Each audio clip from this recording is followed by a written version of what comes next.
Welcome, everyone, and thank you for joining us for Modern Science plus Ancient Wisdom, How Ayurveda Can Help Shape Your Corporate Wellness Program, sponsored by Oh My Green.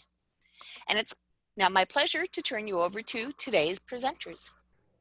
Thank you so much. Hi, everybody, and welcome to this HR.com webinar. Today, we're here to talk about ancient wisdom and modern science, how Ayurveda can help shape your corporate wellness program. Many of the key tenets of the practice apply directly to your office and workforce. They help ensure that employees feel more focused, healthy, productive, and inspired. They also help people reach their full potential. Your workplace wellness programs can benefit directly from this ancient practice and the science behind it. So let's get started.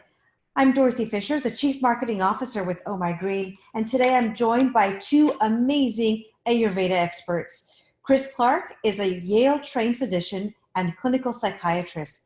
He's the co-author of Contemporary Ayurveda Medicine and Research in Maharishi Ayurveda, one of the definitive books on complementary and alternative medicine. In addition, Chris serves as director of the Maharishi Ayurveda Health Center at the Raj Health Resort, and he's also a founding faculty member and assistant clinical professor of physiology at the College of Maharishi Vedic Medicine. Michael Heinrich is the founder and CEO of Oh My Green. He's dedicating his time to making the world healthy and blissful. He's a frequent speaker on artificial intelligence, otherwise known as AI, consciousness, and numerous of other topics. He's also instructed at Stanford. His Hacking Consciousness class was the only Stanford class to be selected for iTunes U Best of 2014 collection. Welcome, gentlemen. This first question is for Michael. Ayurveda seems to have taken off somehow in popular culture. Why do you think that is? Hi, everyone. Really great. Glad to be here and talk about this really interesting topic. So for me, I learned about Ayurveda through sort of my yoga practice as well as my transcendental meditation journey. So I started yoga probably at this point, maybe 13 years ago. And I think just tangentially heard about it and I was sort of curious about it. And I was like, oh, what is this thing? This seems, kind of interesting. Let me learn more about it. And I think what was really interesting is that really Ayurveda is this sort of ancient wisdom that's thousands of years old and is really precisely designed for an individual and an individual's wellness. And to me, that was very interesting. And it sort of has at its core tenet really this idea of living sort of happy and balanced lives.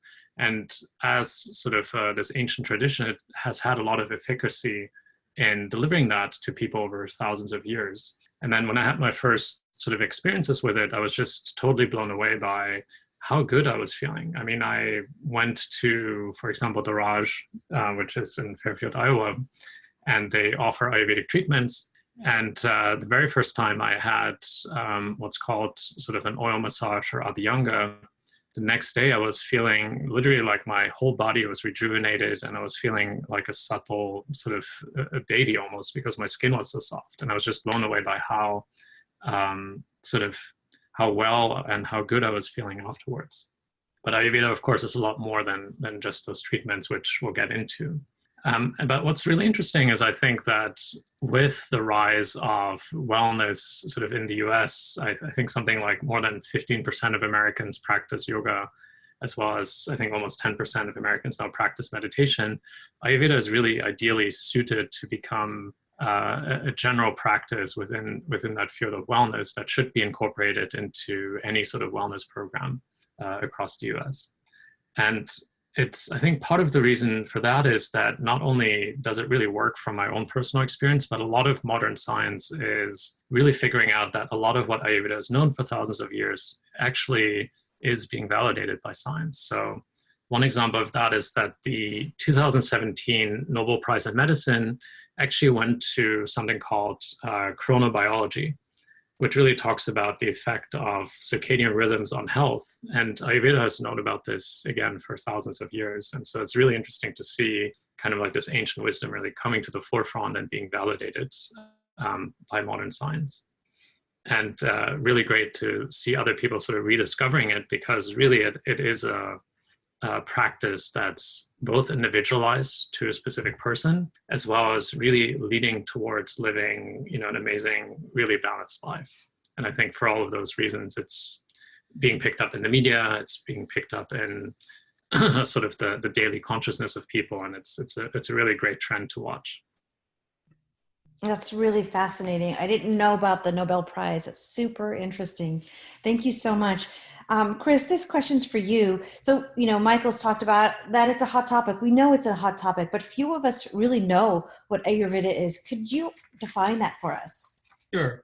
Ayurveda is a system of natural medicine, and it was really organized, the principles, the knowledge of it, thousands of years ago in India. And any system of natural medicine is really related to observations of how nature works. And so these ancient observers of nature saw that health was a result of balance, and a balance of certain attributes or qualities. If a person was healthy, they were balanced in those qualities, and those qualities are called doshas. And we'll go further into that. But the dosha system of classifying individuals was very important.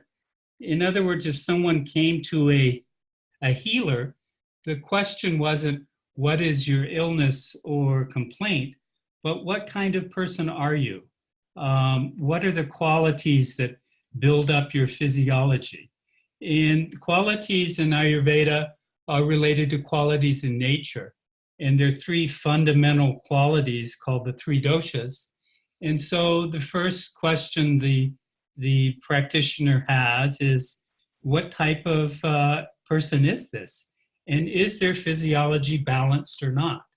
And then we can use this knowledge of nature, which is the knowledge of the plants, of everything in our surroundings, the environment, the climate, and find out what's suitable to balance that individual. So it's a far-reaching field of knowledge that it really involves integrating each person into their environment and having what's suitable for them as far as nutrition. Certain foods are suitable for certain body types.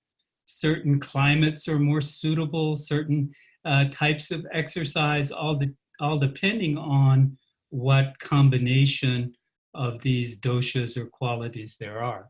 So knowing that, we can design a system of health and health promotion that's individual. It's not like one size fits all. And prevention is the key in Ayurveda. It's really to avoid illness.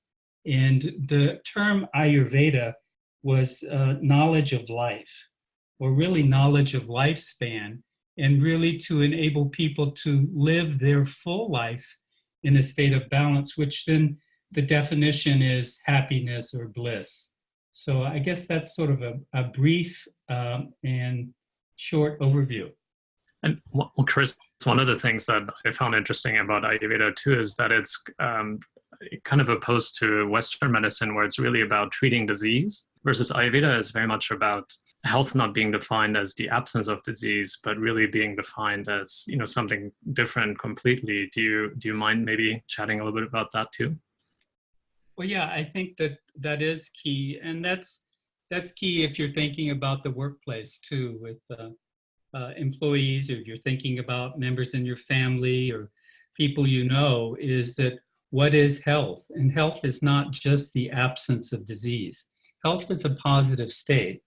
And it's a positive state of, as I mentioned, bliss is one definition, but depending on what your main doshas are, let's say if you're a Vata dosha type, if it's balanced, you're going to be lively and creative and vivacious. And if it's out of balance, you're going to be anxious and worried and fatigued.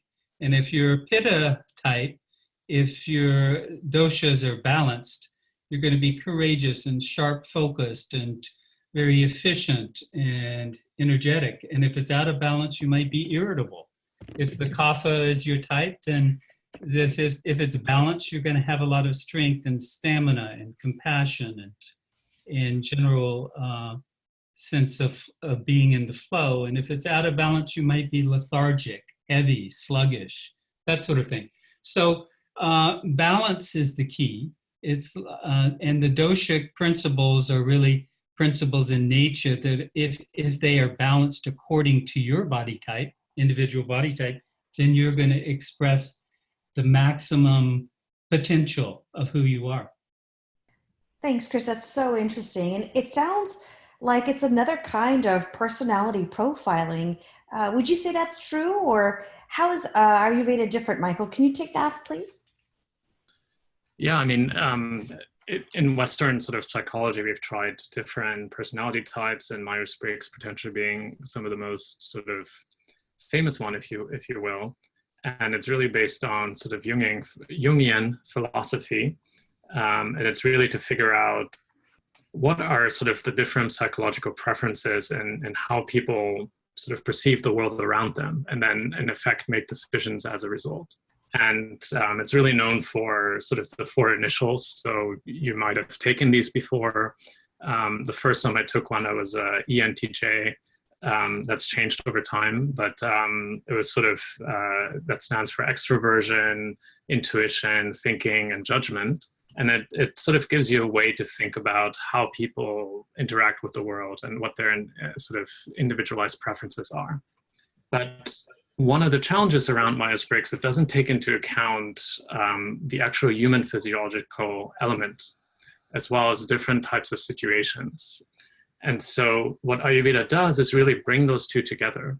And in fact, it even goes beyond that. It even adds an element of the environment to that as well, where because human beings live in a specific environment, and the environment might have an effect on the human physiology, which then can have an effect on sort of your mindset and the way you perceive the world.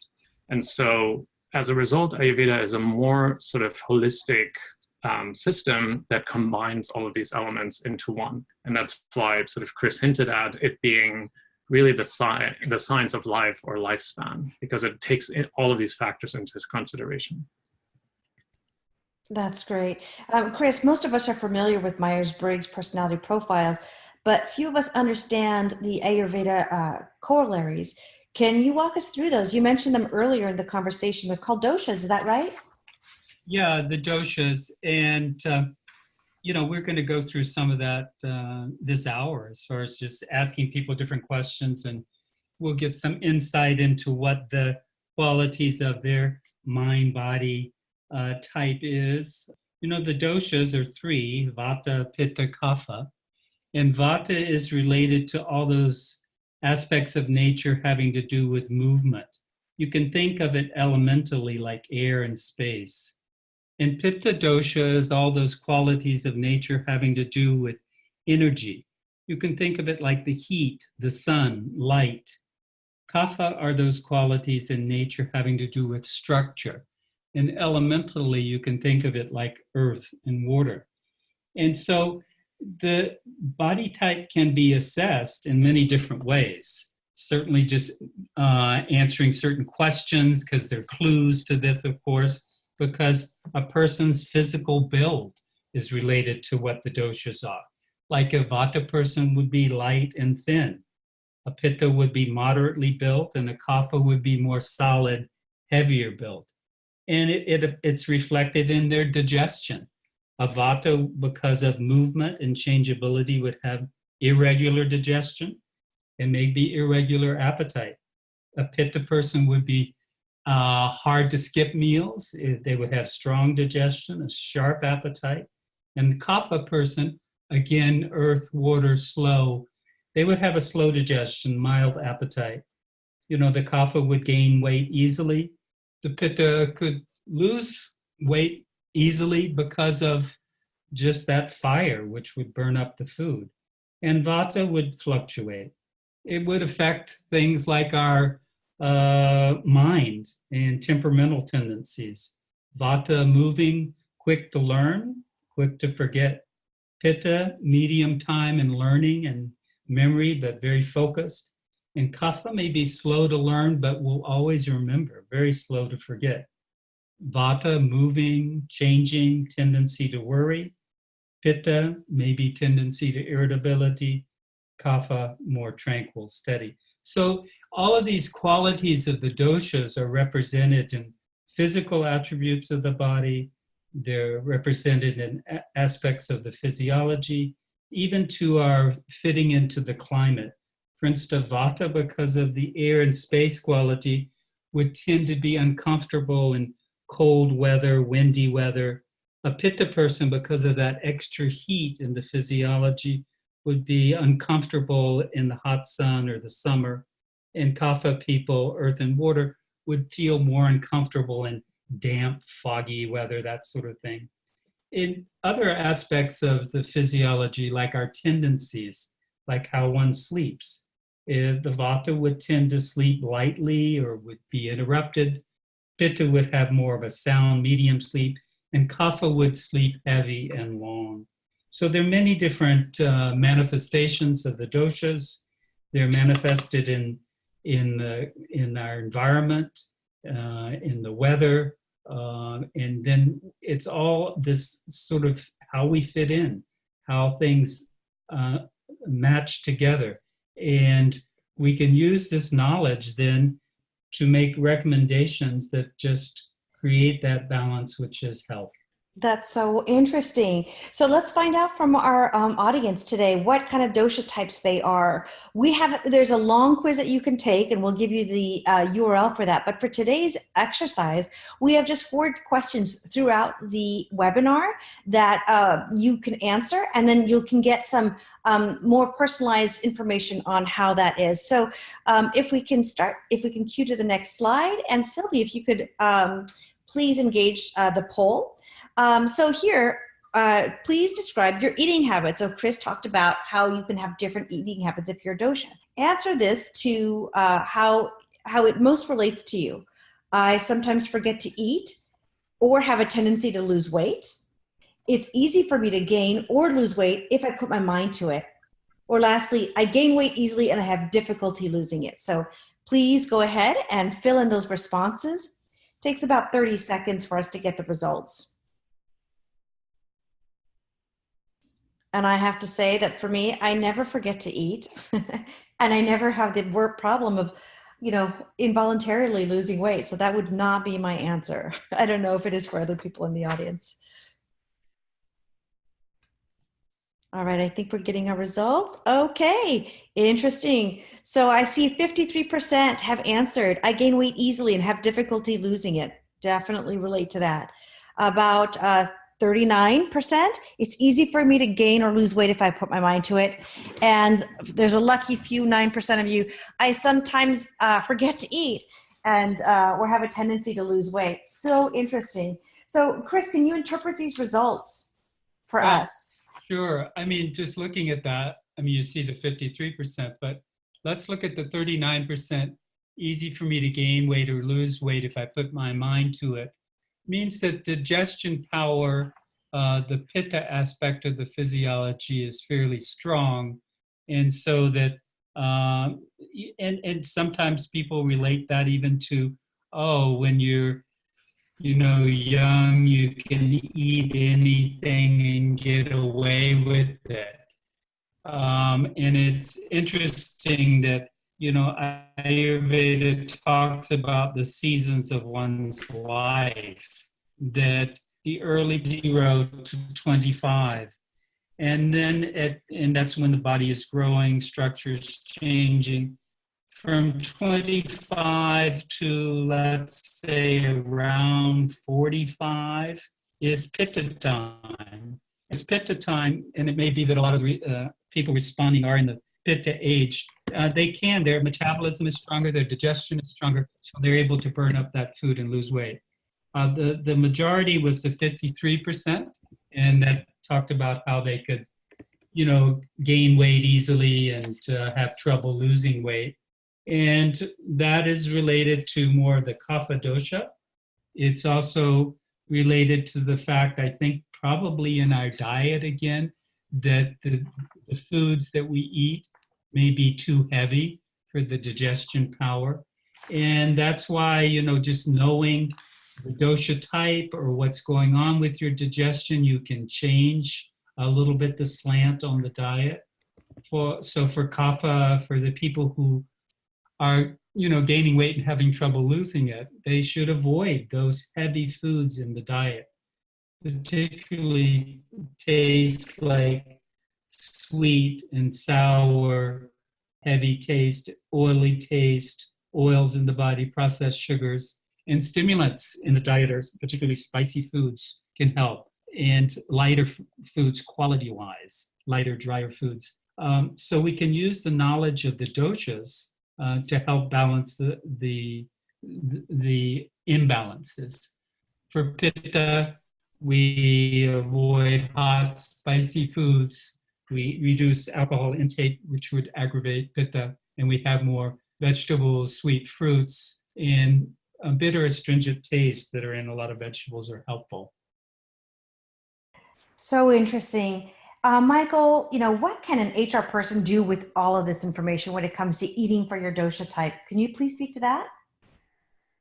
Yeah, happy to chat about it. And one thing I thought I'd mention too about just the doshas and how it relates to maybe more Western thinking is I've once had a sort of quantum physicist explain to me that essentially the doshas are really just quantum fluctuations of elemental particles. And so they live at, beyond the molecular level, essentially. And so if you will, you could even think of Ayurveda as sort of quantum medicine that sort of balances, if it balances these three sort of dosha types out. And if one is out of balance, then you want to treat that so it becomes back into balance. And so that applies directly to meals, where you want to basically have a variety of meals, because different types of foods will create different types of imbalances in people. And so having enough of a selection of, whether it's, salads, vegetables, and fruit that can basically balance different dosha types is really, really key, because there's no real sort of one size that fits all in Ayurveda.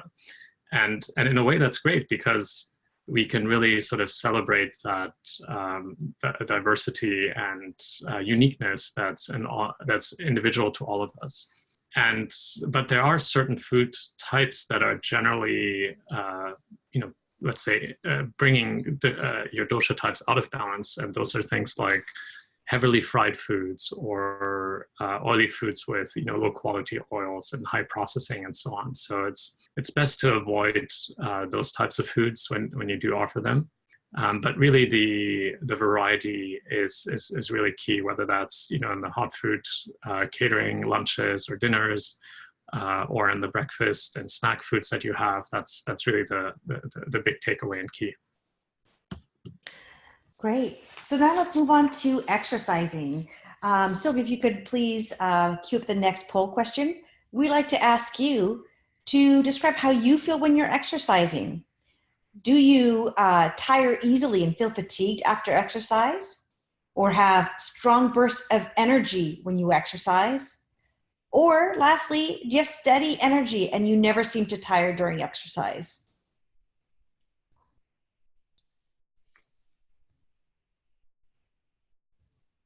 I think this is a really interesting question, because it asks not only about how you are when you exercise, but how you feel after you exercise. That's something that we don't always think about. And I think it's important to note how we feel after we exercise.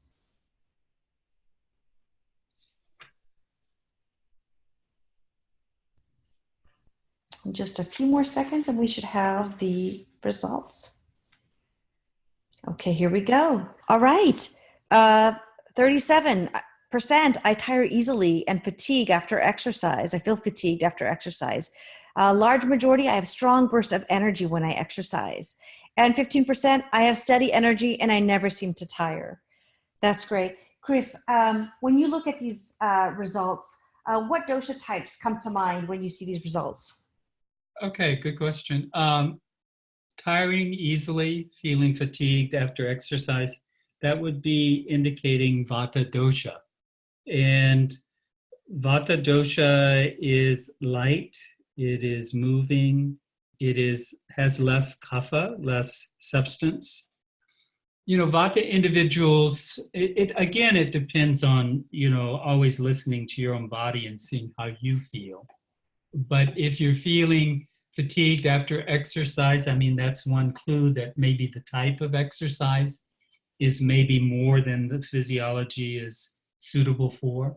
So for Vata in general, because their constitution is not as sturdy, then they should do like low intensity workouts like yoga, stretching, Pilates, and if weight training, maybe like slow weight training, power walking.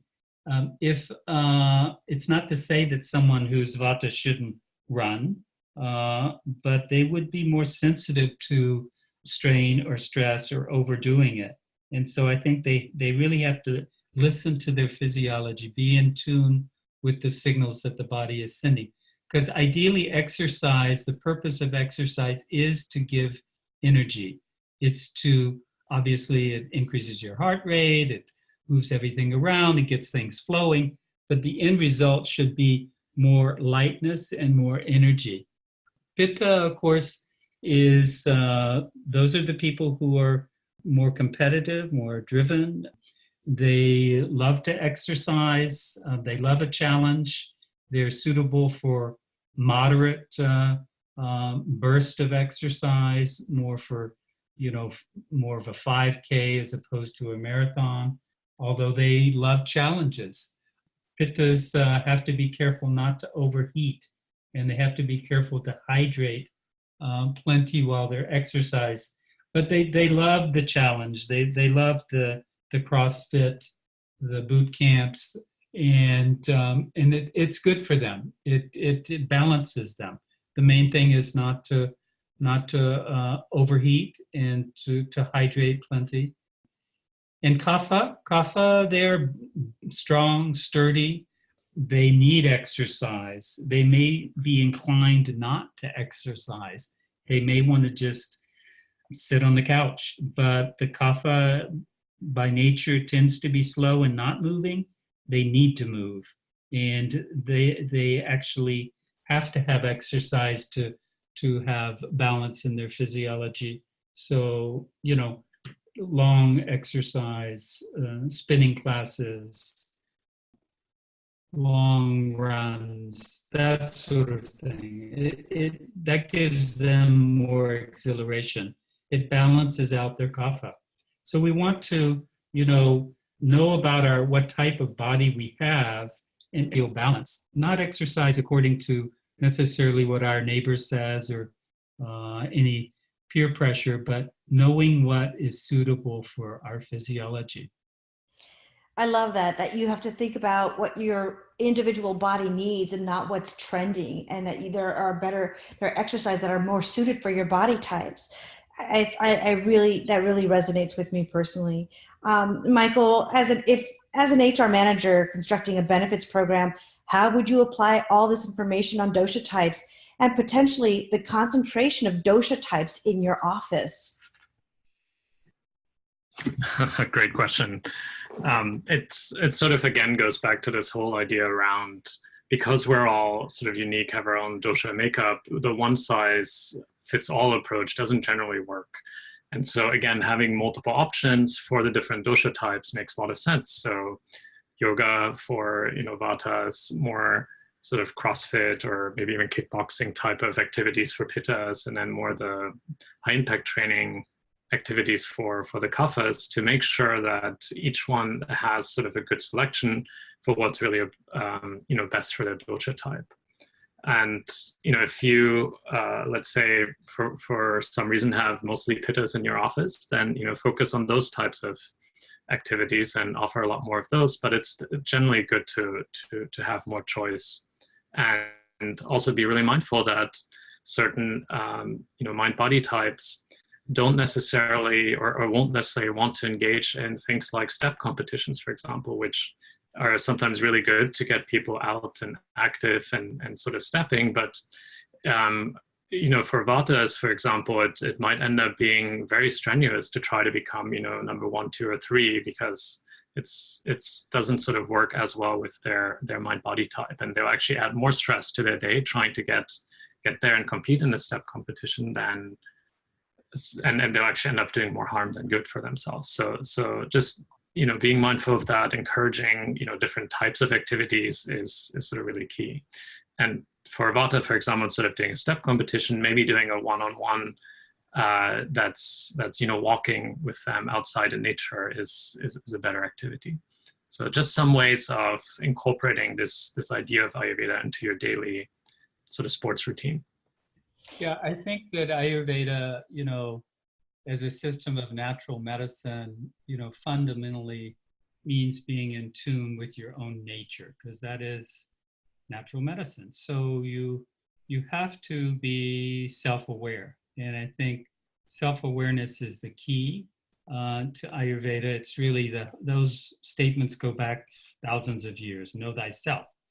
So it really means, know who you are, know what works for you, know what's suitable, know what tends to balance you and what tends to throw you out of balance. And balance is felt in the physiology physically, mentally, emotionally. It's a state of pleasantness in the body. It is that state of steady pleasantness that yoga produces, for example.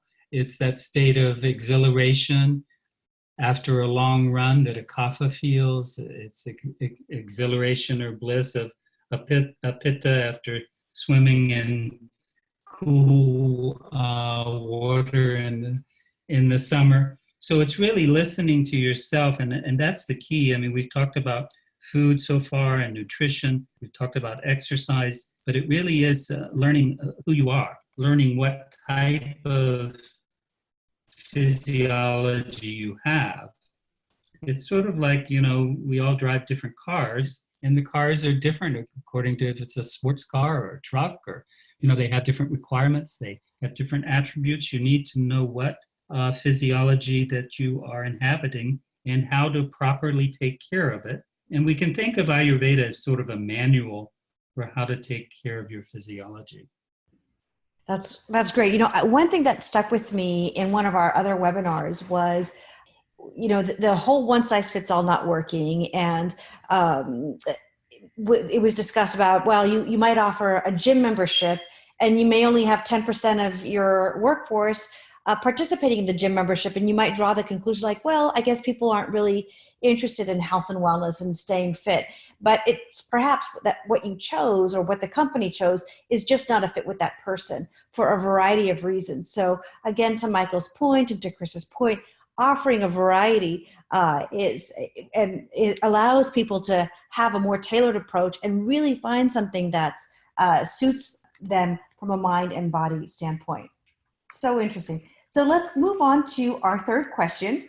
And now we're moving into stress, how you handle stress.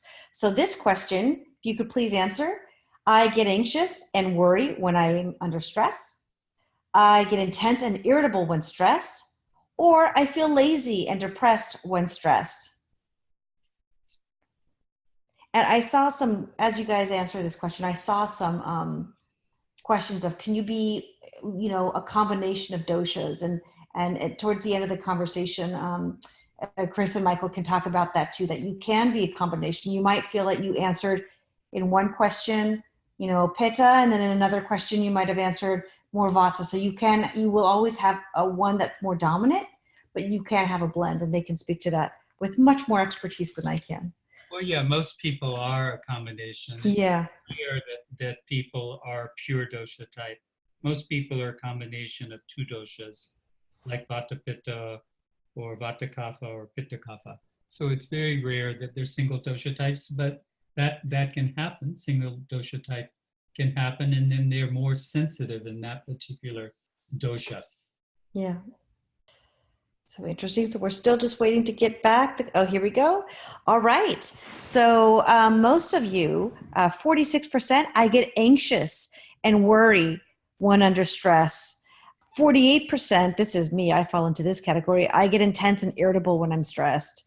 And then 6% of you is I feel lazy or depressed when stressed. So Chris, can you talk to us about what these results mean? Yeah. So again, vata pitta kapha. So vata, quick mind, tendency to waver at times.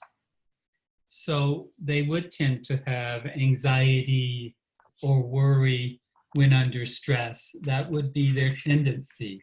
And so knowing that they should do things that balance vata. And what balances vata mostly is having a good routine.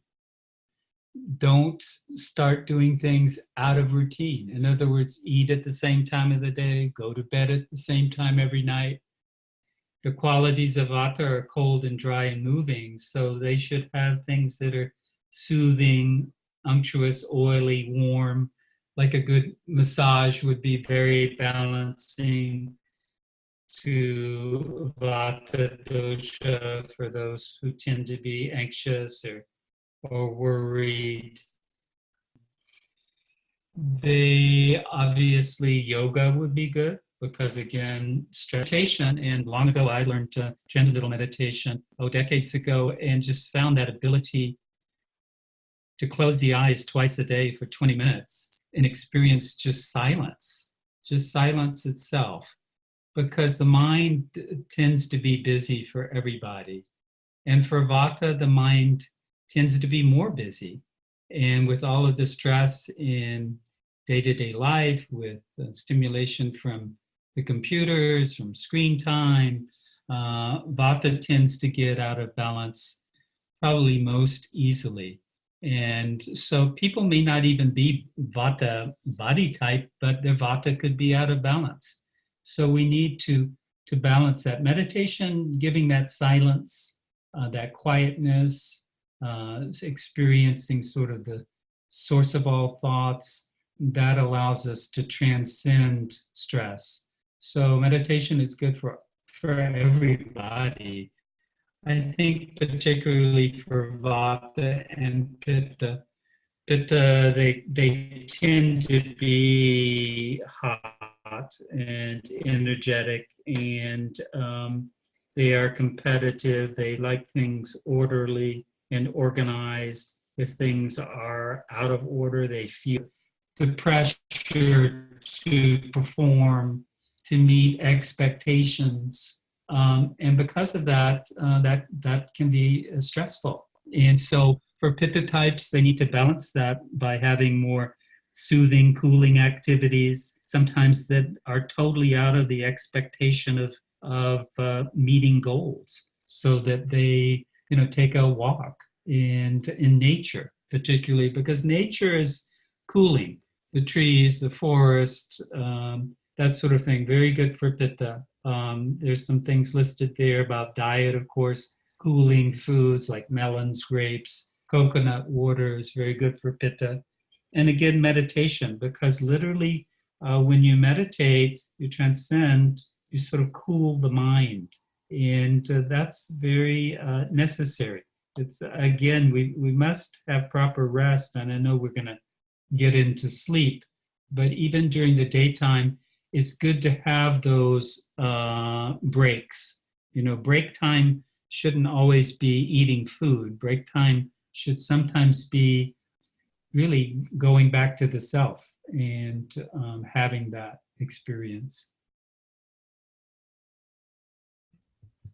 That's interesting.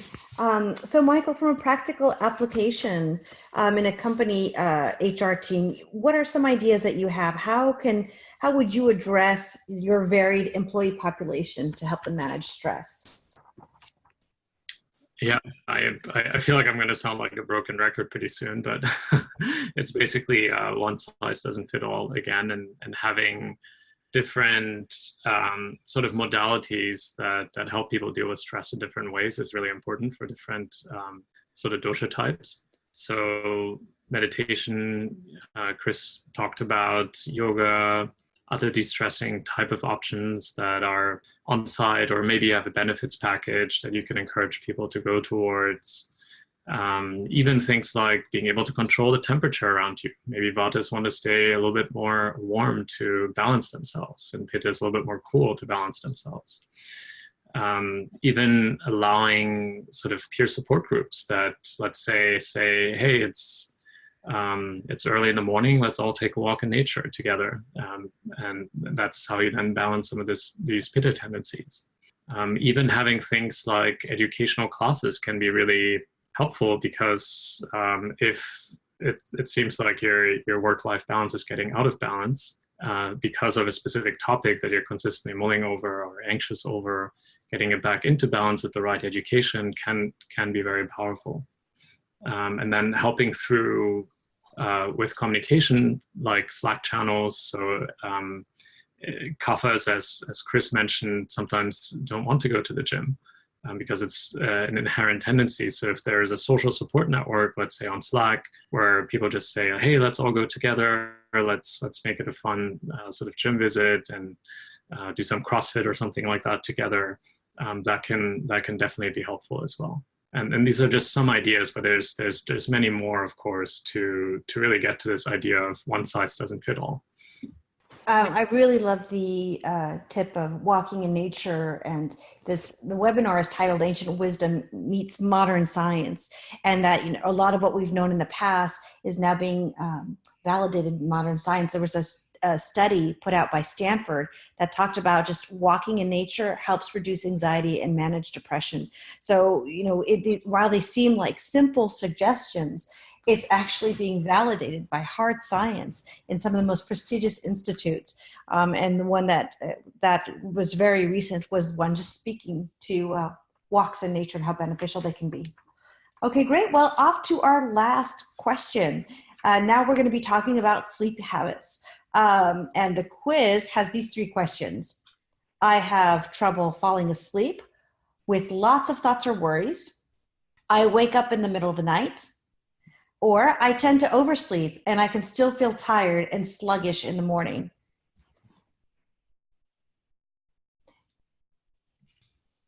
And I think, what's interesting with sleep habits is that they can change depending on where you are in your life, or they can be very consistent. I know I fall right into the middle of, I wake up in the middle of the night. It's almost at the exact same hour every night.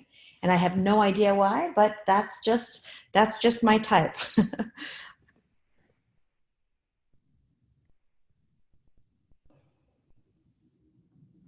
All right. Looks like the results are coming in right now. Okay. Well, sounds like there are a lot of people out there. 55%, I wake up in the middle of the night. 30%, I tend to oversleep and I can still feel tired and sluggish in the morning. And the rest of you, 15%, I have trouble falling asleep with lots of thoughts when I go to sleep. So Chris, I'll hand it back over to you. Can you help us understand these results and what dosha types and what they can do about sleep patterns? Well, sleep is a new frontier of a lot of research about health. In the last 10, 15 years, there's so much importance given to sleep. That is the time when basically the body restores itself and it repairs itself, regenerates itself, so that we can be functional and working and happy and healthy. And it has tremendous impacts on the level of performance for students in school. It has impacts on the level of health, cardiovascular health, even health for cancer patients, so forth. So sleep is really, really important. And so even though it doesn't take place, obviously, at the work environment, it sets up proper functioning and ideal functioning. Vata people tend to have trouble falling asleep. Their mind is more active and they can have trouble with that mind just settling down and drifting off to sleep. So for Vata, they should avoid stimulation, particularly right before bedtime. Obviously, no stimulants as far as caffeine late in the day or in the evening. And, maybe some massage periodically to settle, even massaging the feet at night before you go to bed, using some essential oils in the environment. Make sure the room is warm, not cool or cold. That's opposed to Pitta. Pitta tend to, at times, wake up during the middle of the night. This is particularly so if they eat late at night. then that disturbs the pitta cycle and the digestive processes that are going on between 10 and 2 in the morning. So they should avoid eating late at night. They should keep the room cool, not hot. They'll have trouble falling asleep if it's warm. And no stimulation, again, electronics, so forth after 9 p.m. Kapha type, I'm on the poll, we didn't totally, it said they wake up, have trouble waking up in the morning and feel tired. The kapha type needs plenty of sleep, and they actually need to get up early. If they sleep too late, they feel sluggish. If they oversleep, they feel sluggish.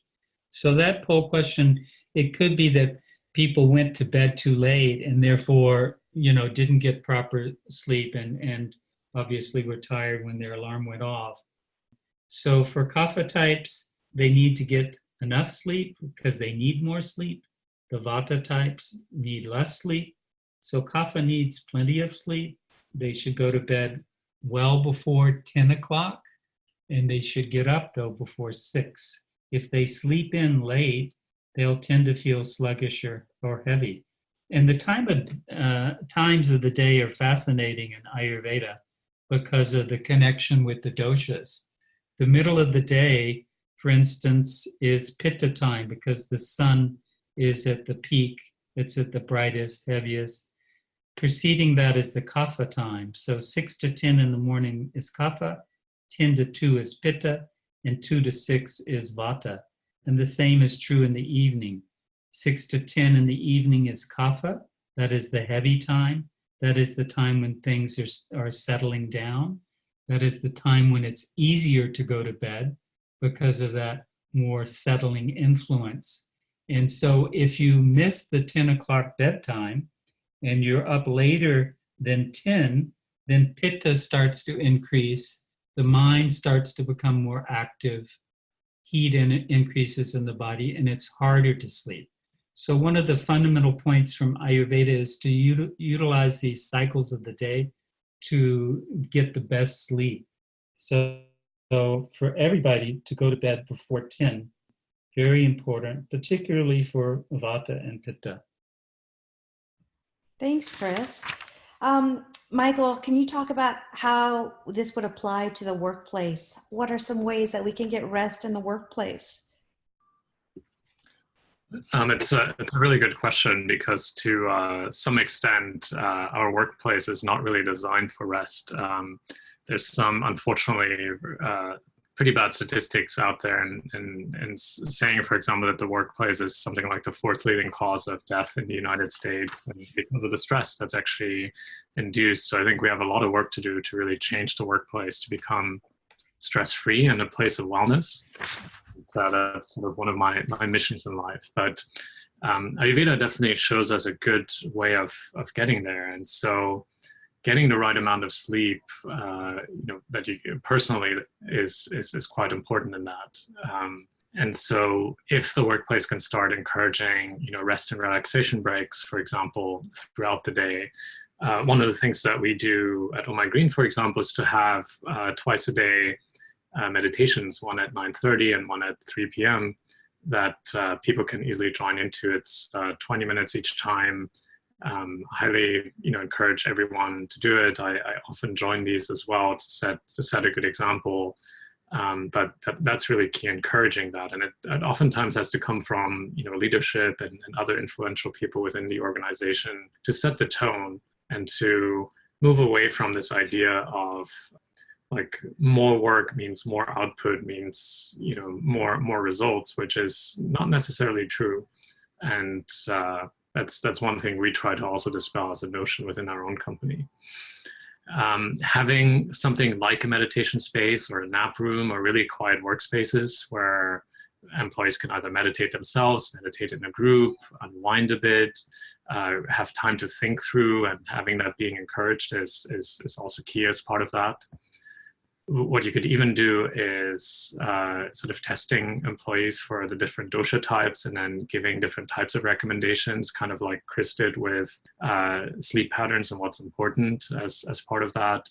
And then, of course, adding, again, education on sort of the importance of sleep and the different techniques, and specifically tailoring, again, dosha-specific recommendations to people around that. But it's, I guess, from some of the things that I'm saying, it's really important to set really a culture of rest and of sort of relaxation and a stress-free environment within your company to really make that not only a habit in individuals, but really a core focus of the company culture.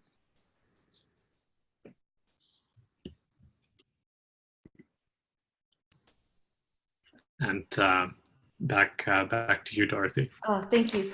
Thanks, Michael. Before we open it up to questions, do you have any final thoughts on Ayurveda in the workplace? There's some really interesting statistics here or some quotes that we can close with. Any final thoughts that you want to share?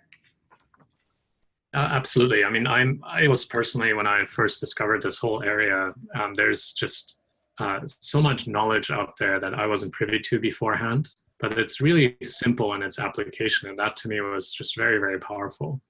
And this quote sort of sums it up very nicely, which is, no medicine can compensate for unhealthy living. And there's also this whole saying of food is medicine, and Ayurveda has known about this for a very, very long time. But the amazing thing really is, once you know your dosha type, once you know your imbalance, all you have to do is make really small sort of lifestyle changes to get back to balance and to feel amazing, to feel really balanced, to create sort of this great feeling within your life. And it just requires a little bit of self-knowledge, and that's what Ayurveda really provides. And the other thing that I really like about the system is that it really celebrates our unique makeup and the diversity of what it means to be a human, and that there's not this just one prevailing system that works for everyone. It's really unique to individuals. And in the end, it's really about living your best life. And that's why I also think Ayurveda is so compatible with what we do at Oh My Green and what our mission is, which is empowering people to live healthy and blissful lives. And to me, it's really opened up this door of, wow, there's so much ancient wisdom that I wasn't privy to before that's being validated by modern science. And we can now, be the beneficiaries and really enjoy that knowledge in our own personal life. And hopefully in the future, in most workplaces across the United States and the world. That's wonderful. All right, so let's open it up to questions. And as we wait for some to come in, I did see some come through during the entire presentation, and it was quite an interesting comment. I think it had to do with the sleep quiz. And Shunta Milam Schaffer said, there should be all of the above for this question. And I think that's a great segue to just give a little bit more time to, can you be a combination of doshas when you feel like it really could be all of the above, especially when it comes to sleep? Chris, would you want to take that question? Well, yeah, I think that, again, most people are a combination. And so people can have sleep disturbed on all qualities. And so, but that gets back to establishing good sleep hygiene and utilizing the knowledge of your body type and balancing vata pitta. There's also a question here that says individuals with autism or Asperger's have aspects of all of the doshas, such as being creative, focused, and reliable. How can this information be used using Ayurveda? So I think, again, that's a generalized question, but individuals with autism or Asperger's, generally speaking, have aspects of vata dosha. So everything with regular routine, and that's known clinically also, so that you have a very regular routine which balances vata, regular diet, massage, quiet time, everything that structures and supports their creativity and enthusiasm. And Michael, I see one for you here. Let's see, how can companies be encouraged to consider alternative medical ideologies such as Ayurveda are worth exploring, in addition to contemporary medical and scientific ideas? So how can we help companies consider alternative medical ideologies? Yeah, it's really a great question. In a way, it's actually a false dichotomy because a lot of what sort of Ayurveda and some of these old traditions really know is being validated by contemporary medical and scientific sort of thought. So going to bed before 10 p.m., for example, there is research on cerebral spinal fluid actually clearing out of your brain during that time to then clean sort of your brain of any particle mass that's sort of been left around. And that's just sort of really validating a lot of the ancient wisdom that's been around. So they're totally compatible, especially a lot of the new science that's coming out. Even things like the microbiome and the effect it has on the brain, and even having DNA testing in order to identify what the right food types are for you is very compatible with how sort of Ayurveda thinks about things. But in order to integrate it into the workplace, it really starts with encouraging leadership to get smart about everything that's out there. And it goes back to what I was saying around creating this workplace that's not leading to burnout, but really towards wellness. And so I think it starts at the leadership level, where once people become aware and understand, more output doesn't necessarily mean better quality of work, better results. That to me is really the start. It's encouraging the core leadership of the company. And if you can be an influencer in that, and have seminars on it with leadership, have them watch this webinar, have them talk to sort of other experts, I think that's a really good sort of first step in that journey. Yeah, and there's also a lot of research that speaks to having the productivity of an inspired employee versus just a satisfied one, and taking care of an employee's health and wellness. The ROI on that is so high. I think that really speaks to having them take a look at instituting a wellness program or exploring different ideologies that help get to that health and wellness. There's not a one size fits all. We have a few more questions we'll try to get through in the last minute. But Patricia Lehman asks, when you have multiple stressors that you can't remove, how do you best manage these to live a less stressful life? So you've got multiple stressors, you can't remove them. How do you deal with that, Chris? Well, I think that again gets to wellness. And wellness really isn't the absence of stress in our life. It really is the ability to function well and be resilient. And that really is wellness. So we all have stressors, and many of us have multiple stressors. So how to manage these is really creating balance in your life. And it gets to the fundamental proper rest, routine, diet. So in rest, it means sleep and meditation. In diet, it means healthy, nutritious foods to nourish our body. And routine means, work balance and exercise and so forth. So I think that's the way to do it is to design your life in the direction of balance and be self-referral in that. And there's also a quick question about, are there Ayurvedic herbs that could be recommended for promoting general well-being? So I think at the last slide, you're going to show the questionnaire, and so one can go to that website and look up herbs. But the other thing is, again, diet and nutrition is even more important than herbs for creating health.